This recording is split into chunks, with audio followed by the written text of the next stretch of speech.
The guy who sits 2 desks from you? He makes $112,000 a year. He also has $340 in his savings account. Not $3,400. $340. That's not a hypothetical. The Federal Reserve's 2023 survey of consumer finances found that 37% of Americans, including a large chunk earning above $75,000, cannot cover a $400 emergency without borrowing or selling something. So income clearly isn't the problem. Something else is eating people alive from the inside. And that something looks exactly like normal life, which is why almost nobody catches it.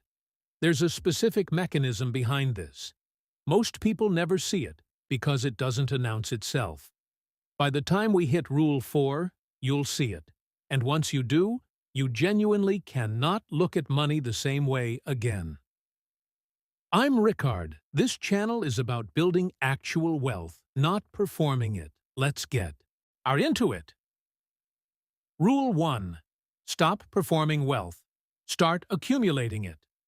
The financial industry profits from you not knowing this. Visible spending and real wealth are almost perfectly inversely correlated at the middle income level. A 2022 paper published in the Journal of Consumer Research tracked 3,000 households and found that the families with the highest visible spending, newest cars, frequent dining posts, regular luxury hauls, carried median net worths 60% lower than households with similar incomes who spent quietly. Every time you spend to be seen spending, you're paying a tax nobody collects and nobody refunds. That car impressing strangers at traffic lights isn't building your future. It's funding a dealership's quarterly earnings report. You are the product in that transaction, not the winner. Stealth wealth isn't a personality trait. It's a strategy, and it's the one wealthy people actually use. Rule 2. Multiply every price tag by 1.4. Nothing costs what the sticker says. That's not a metaphor. And it's math. When you buy a $45,000 truck on a 72-month loan at 7.5% interest, the exact average auto loan rate in Q3 2024, according to Bankrate, you pay approximately $56,400 in principal and interest alone. The American Automobile Association's 2024 Your Driving Costs report calculated the full annual cost of owning a new full-size pickup, including insurance, fuel, registration, and maintenance, at $13,284 per year. One vehicle. Before any major purchase, run this. Sticker price times 1.4. That's the realistic floor of what it will actually cost you. If that number still makes sense, buy it. If it makes you pause, that pause is your answer. Most purchases that feel affordable at face value become obviously irrational the second you run the real math. Rule 3. Every monthly payment is a chain. Here's the mechanism I mentioned at the start. Monthly payments are not affordability.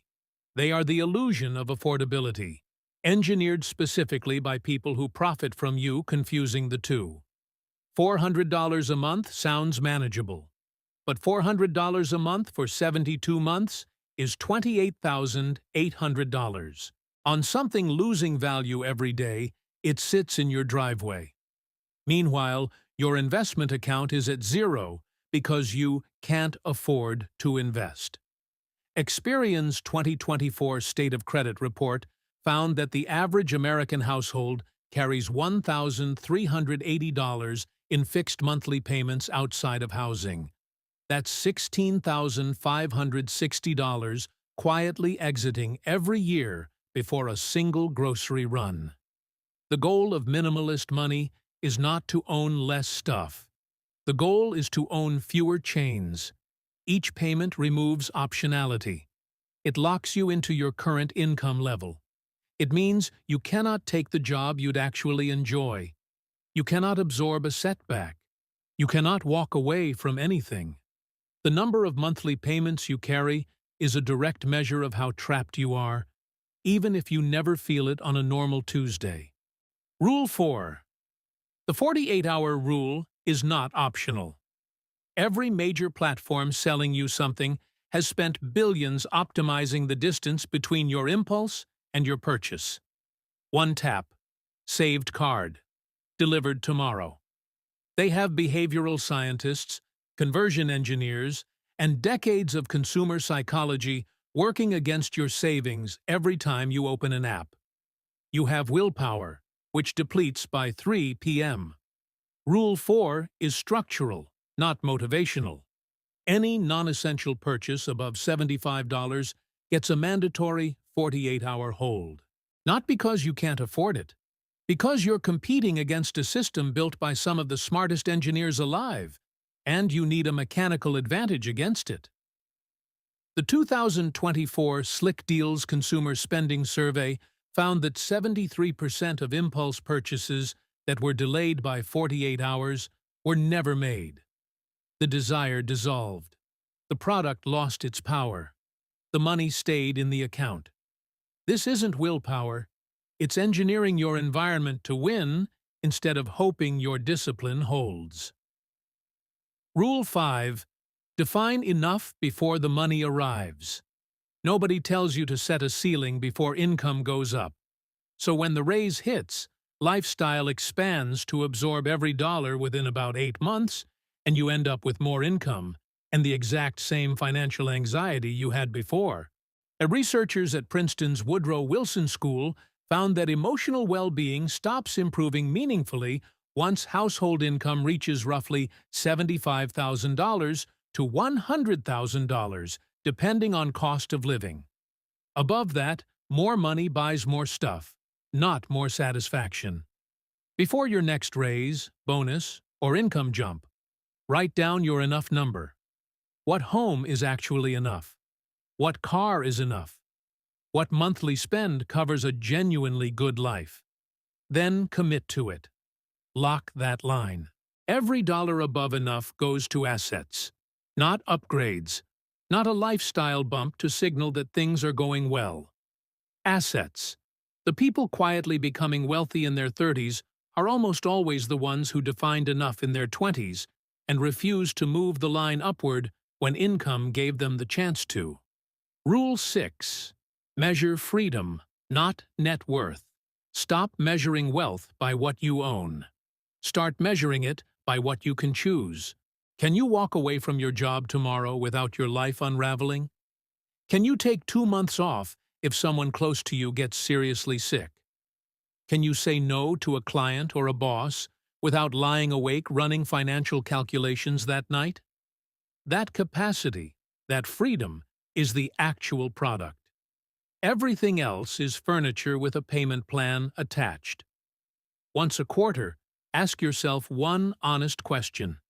If my income stopped today, how many months could I sustain my life without touching a credit card or taking on new debt? The Federal Reserve found in 2023 that only 54% of American adults could cover 3 months of expenses from savings alone. Nearly half the country is one layoff away from catastrophic decisions. That is not a savings problem. That is an optionality problem. They optimized for comfort, not for the freedom to choose. Rule 7. Audit the leakage. Every 90 days, recurring charges don't feel like spending. They feel like infrastructure, background noise, which is exactly why they work so well against you. A 2024 C+R research study on consumer habits found the average American household carries $219 per month in recurring charges they cannot name without pulling up a bank statement. Streaming services you forgot you had. App subscriptions from 2 years ago. Memberships that auto-renewed while you weren't paying attention. $219 a month. $2,628 a year. Leaving silently without a single conscious decision. At 8% compound interest over 20 years, $219 a month becomes $128,000. You are not losing $219. You are losing $128,000. The number on the bank statement is not the real cost. Every 90 days, pull your last 3 statements, highlight every recurring charge, and if you cannot name what it is before you see it, cancel it immediately. Not this weekend. Right now. Leakage is not a minor inconvenience. It is one of the most expensive habits most people carry. The mechanism I mentioned in the opening? It's not one thing. It's all 7 running together every single month, quietly and without drama. Performing wealth instead of building it. Underestimating real costs. Mistaking monthly payments for affordability. Letting a billion-dollar impulse machine win against depleted willpower. Never defining enough. Optimizing for comfort over freedom. And letting money drain out the bottom while you focus on the top line. None of these are catastrophic alone. Together, month after month, they explain exactly how someone earns $112,000 and sits at $340 in savings. Financial instability isn't usually one bad decision. It's 7 quiet ones, ignored long enough to compound. Every month you apply these. The gap between where you are and where you want to be closes. Every month you don't. It widens. It's that mechanical. It's that unforgiving. And if you haven't watched the last video yet, go back and do that after this one. It connects directly to what we just covered, and a lot of people said it was the one that finally made things click. Links sitting right there on your screen.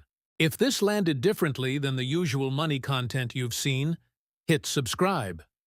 1 video a week, every single one built exactly like this. Real data, no filler, no performance. Just the stuff that actually moves the needle. And I want to hear from you in the comments. Be honest. Which one of these 7 have you been ignoring the longest? Drop it below. I had a monthly payment problem that genuinely embarrassed me when I finally added it all up. Tell me yours. I read every single comment.